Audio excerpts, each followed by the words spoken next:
दुखी ब्राह्मण को देख करके वृद्ध ब्राह्मण का रूप धारण करके भगवान ने उस गरीब ब्राह्मण से आदर पूर्वक पूछा, हे गरीब ब्राह्मण, प्रतिदिन अत्यंत दुखी होकर के तुम किस लिए पृथ्वी पर घूमा करते हो? तब गरीब ब्राह्मण ने कहा, ये सब बतलाओ, मैं सुनना चाहता। तो ब्राह्मण बोला, ब्राह्मणो अदरिद्रोहम भिक्षा मारते महिम उपायम यदि जानात कृपया कथम प्रभु। ब्राह्मण बोला, प्रभु मैं अत्यंत गरीब ब्राह्मण हूँ और भिक्षा के लिए पृथ्वी पर भ्रमण किया करता हूँ। यदि मेरी गरीबी दरिद्रता का दूर करने का उपाय यदि जानते हो तो कृपा करके बतलाइए। तब उन्होंने कहा, वृद्ध ब्राह्मण ने कहा कि ब्राह्मण देव, सत्यनारायण भगवान विष्णु अभिष्ट फल को देने वाले हैं। हे ब्राह्मण देव, तुम उनका उत्तम व्रत पूजन करो, जिसे करने से मनुष्यों की सभी दुख दूर हो जाते हैं और व्रत के विधान को भी भगवान सत्यनारायण से ब्राह्मण से यत्न पूर्वक वृद्ध ब्राह्मण रूपधारी भगवान सत्यनारायण वहीं पर अंतर ध्यान हो गए और वृद्ध ब्राह्मण ने जैसे कहा था उस व्रत को अच्छी प्रकार वैसे ही करूँगा। यह सोचते हुए ब्राह्मण को रात्र में नींद नहीं आई। तब उसने क्या सोचा कि तथा प्रातः समुत्थाय सत्यनारायण व्रतम कृष्ण संकल्पा विश्वमागते दुजा। तदंतर प्रातः काल उठ करके सत्यनारायण भगवान का व्रत पूजन करूंगा, ऐसा संकल्प करके वह ब्राह्मण भिक्षा के लिए चल पड़ा। उस दिन ब्राह्मण को भिक्षा में बहुत सा धन प्राप्त हुआ। उसी धन से उसने बंधु बांधवों के साथ भगवान सत्यनारायण भगवान का व्रत पूजन किया और इस व्रत के प्रभाव से वह श्रेष्ठ ब्राह्मण सभी दुखों से मुक्त होकर समस्त संपत्तियों से संपन्न हो गया।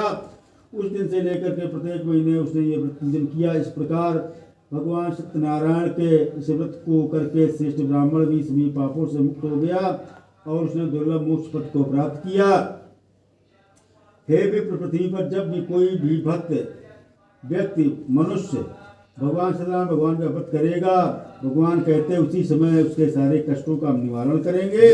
हे ब्राह्मणों, इस प्रकार भगवान सत्यनारायण ने महात्मा नारद जी से जो कुछ कहा मैंने सब आप लोगों के सामने कह दिया है और आगे क्या कहूँ।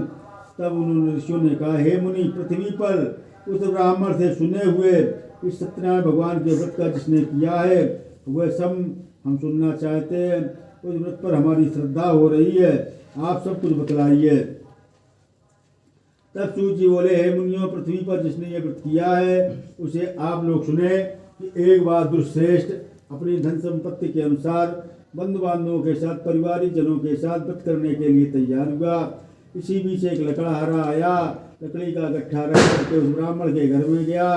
प्यास से व्याकुल होकर के उस ब्राह्मण को व्रत करता हुआ देखकर प्रणाम करके उससे बोला, हे प्रभु, आप ये सब क्या कर रहे हो? इसके करने से किस फल की प्राप्ति होती है, विस्तार पूर्वक बतलाइए।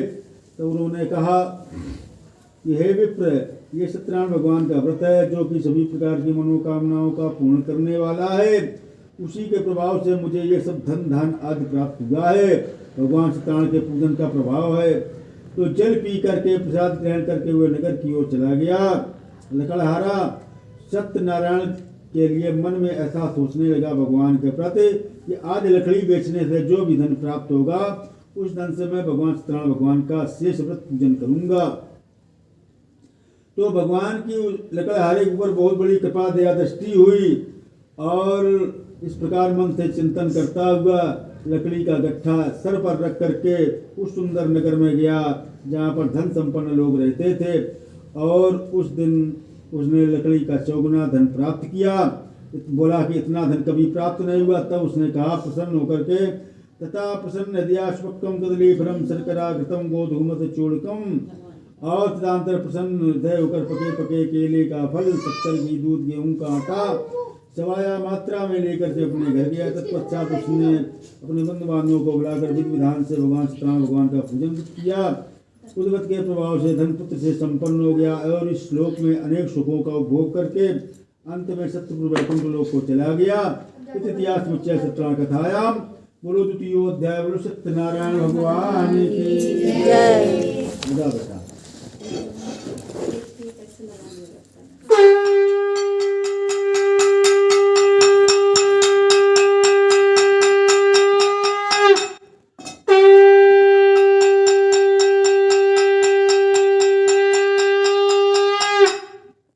नारायण भगवान की जय। वृंदावन बिहारी लाल की जय। पुनरागम प्रश्नम पृच्छामि मुनसत्मा प्रोचुल को मुखो न आसित महामते। सूत जी कहने लगे, हे श्रेष्ठ मुनियों, अब मैं पुनः आगे की कथा कहूँगा, आप लोग सुनो। प्राचीन काल में उल्का मुख नाम का एक राजा था। वह जितेंद्रीय था, सत्यवादी था, अत्यंत बुद्धिमान था, विद्वान था। राजा प्रतिदिन मंदिर में जाता था और ब्राह्मणों को दान दक्षिणा दे करके बहुत प्रसन्न करता था पंडित जी को। और मन में ये सोचता था कि मेरे पास सब कुछ है, लेकिन मेरे पास कोई संतान नहीं है। तो कमल के समान मुख वाली उसकी धर्मपत्नी शील, विनय एवं सात गुणों से संपन्न पुत्र राजा एक दिन अपनी धर्मपत्नी के साथ भद्रशिला नदी के तट पर श्री सत्यनारायण भगवान का व्रत कर रहा था। उसी समय व्यापार के लिए अनेक प्रकार की पुष्कल धनका से संपन्न एक साथ बनिया वहां आया। भद्रशिला नदी के तट पर नाव को स्थापित कर वह राजा के समीप गया। राजा को अशुभ में संलग्न देखकर विनय पूर्वक पूछने लगा। क्या पूछने लगा? साधु ने कहा, राजन, आप भक्तियुक्त चित्त से क्या कर रहे हो? कृपया वह सब बतलाइए, इस समय मैं सुनना चाहता हूँ। राजा बोले, हे साधु पुत्र, आज की प्राप्ति की कामना से मैं अपने बंधु बांधवों के साथ भगवान सत्यनारायण भगवान का पूजन कर रहा हूँ, जैसे आज आपके घर में भगवान सत्यनारायण भगवान का पूजन हो रहा है। भूपस्य वचनम चुक्ता साधु सादरम कथम। और राजा की बात सुन करके कहने लगा, राजा की बात सुनकर के साधु ने बनिया ने आदरपूर्वक कहा, राजन, इस विषय में मुझे सब कुछ बतलाइए। आपके कथनानुसार मैं भी सत्यनारायण भगवान का पूजन करूंगा। मेरे पास सब कुछ है, धन धान सब कुछ है, लेकिन मैं निसंतान हूँ, मेरे कोई संतान नहीं है। बिना संतान से मैं दुखी रहता हूँ। तब साधु बनिया ने कहा, शेख जी ने कहा, राजा ने कहा, आप सच्चे मन भाव से भगवान का पूजन करेंगे तो अवश्य आपको संतान प्राप्त होगी।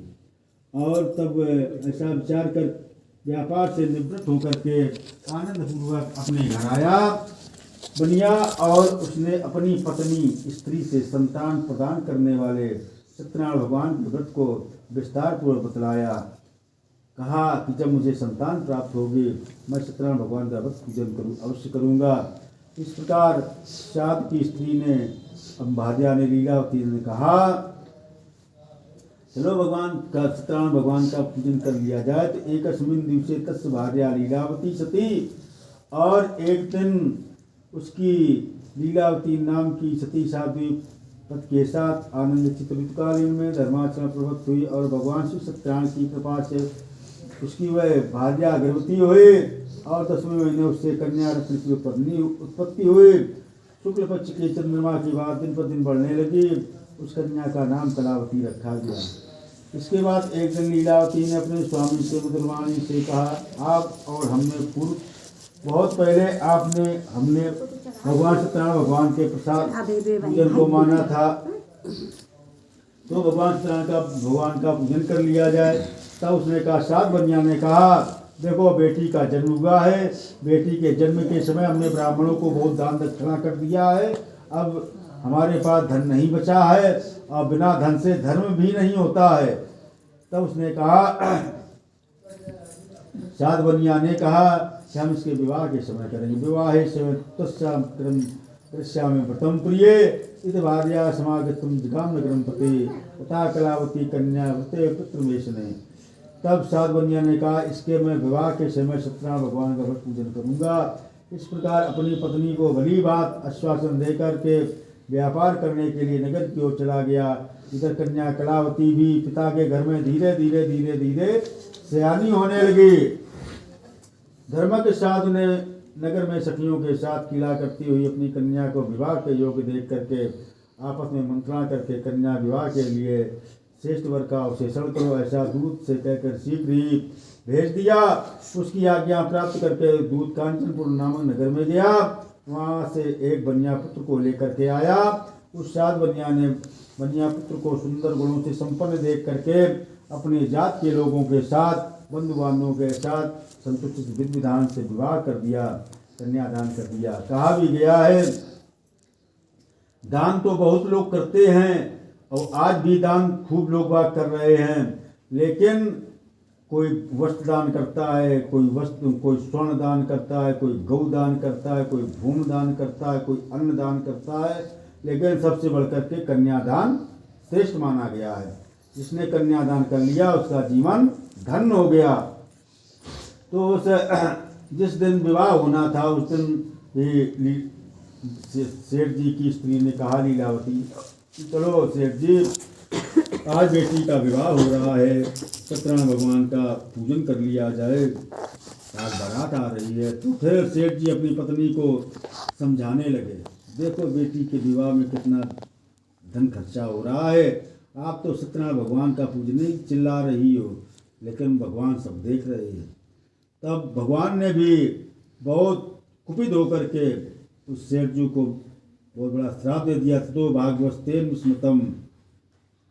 उस समय वह साधवनिया दुर्भाग्यवश भगवान का उत्तम व्रत भी करना भूल गया और पूर्व संकल्प के अनुसार विवाह के समय व्रत न करने के कारण भगवान उस पर बहुत रुष्ट हो गए, नाराज हो गए।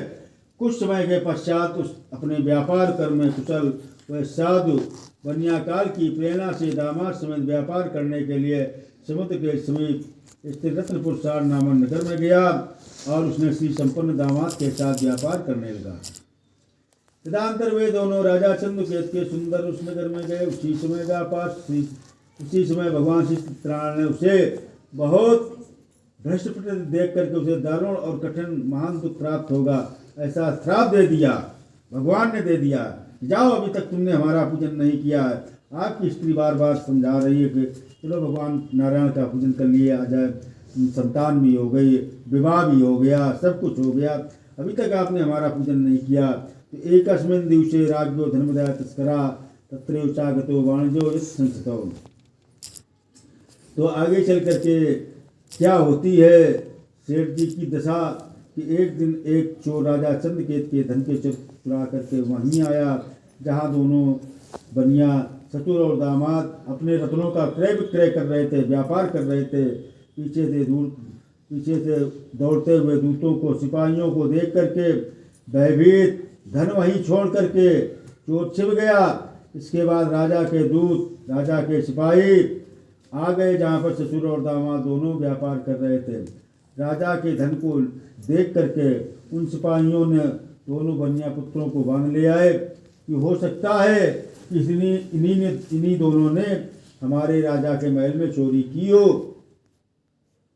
ससुर और दामाद दोनों को सिपाहियों ने जिस समय बांध लिया अपनी रक्षा के वास्ते राजा के समीप ले आए। राजा से बोला, प्रभु राजन, देखो दो चोर हम पकड़ करके ले आए हैं, इन्हें आप देख करके आज्ञा दीजिए। राजा की बात सुन करके राजा की आज्ञा से दोनों शीघ्र दृढ़तापूर्वक कठिन कारावास में डाल दिया गया, जेल में डाल दिया सिपाहियों ने। और राजा ने आज्ञा दिया कि जाओ इन दोनों को जेल में डाल दो।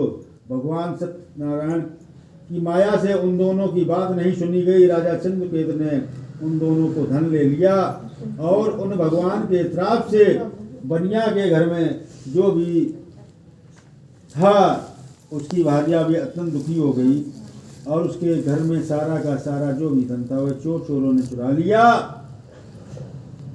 लीलावती शारीरिक तथा मानसिक पीड़ाओं से युक्त, भूख और प्यास से दुखी और अन्य की चिंता में दर दर भटकने लगी। कन्या कलावती भोजन के लिए दर दर घूमने लगी। एक दिन भूखी पीड़ित एक कलावती एक ब्राह्मण के घर में गई।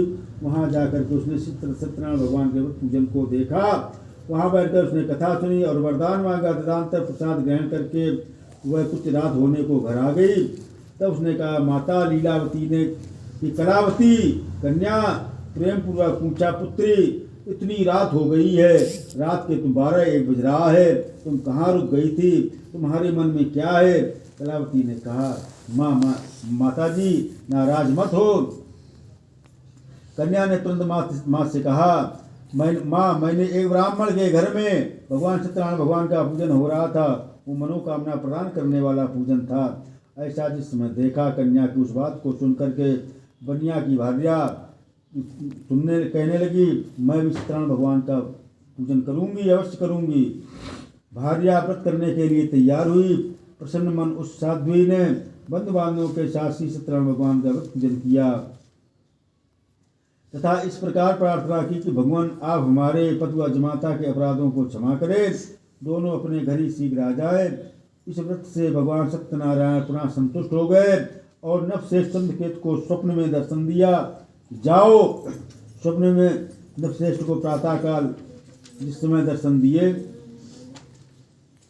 जिस समय कन्या ने भगवान से प्रार्थना की तो भगवान ने लीलावती की प्रार्थना को प्रेम पूर्वक, कलावती की प्रार्थना को प्रेम पूर्वक स्वीकार कर लिया और कहा, जाओ, तुम्हारे जो पति और पिता इस संसार में जेल खाने में बंद हैं वो छूट जाएंगे। तो भगवान ने राजा को ब्राह्मण के रूप में स्वप्न दिया कि जाओ, दोनों कन्याओं को छोड़ दो, सारा धन दे दो जो तुमने उनसे ले लिया था, अन्यथा राज धर्म पुत्र से सर्वनाश कर दूंगा। ऐसा राजा से स्वप्न में ऐसा कहते हुए भगवान सत्यनारायण अंतर ध्यान हो गए। कहानी सुना रही है। इसके अनंतर प्रातःकाल राजा ने अपने सभासदों के साथ सभा के मध्य में बैठकर स्वप्न का लोगों को बताया और कहा, दोनों बंदी वाले पुत्रों को शीघ्र ही मुक्त कर दो। राजा की ऐसी बात सुनकर वे राजपुरुष दोनों महाजनों को बंधन मुक्त करके राजा के सामने ला करके विनय पूर्वक बोले, महाराज, बेड़ी बंधन से मुक्त करके दोनों बनिया पुत्र ले आए। इसके बाद दोनों महाजन बनिया पुत्र नवश्रेष्ठ को प्रणाम करके और अपने पूर्व वृत्तांत का स्मरण करने लगे कि हमने, शांत रहो बेटा, कि बहुत पहले भगवान सत्यनारायण भगवान का पूजन माना था, अभी तक हमने पूजन नहीं किया है। हो सकता है उसी के प्रभाव से मुझे ये सब इतना बड़ा कष्ट प्राप्त हुआ है। राजा ने बनिया पुत्रों को देख करके आदरपूर्वक कहा कि आप लोगों को ये बहुत पहले का कष्ट है, अब किसी प्रकार का कोई भय कष्ट नहीं होगा। ऐसा कह करके उनकी बेड़ी खुलवा करके छोड़ कर्म आदि कराया। राजा ने उस अलंकार दे करके दोनों बनिया पुत्रों को संतुष्ट किया तथा सामने बुला करके वाणी अत्यंत आनंदित किया। पहले जो धन लिया था उसे दुगना कर दिया। तदनंतर राजा ने पुनः उनसे कहा, साधु आप अपने घर जाएं।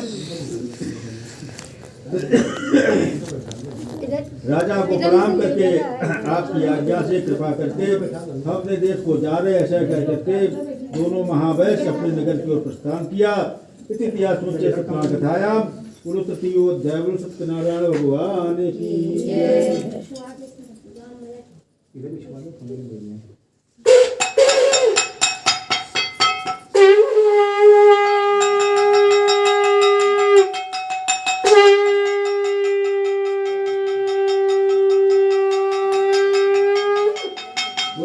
नारायण भगवान की।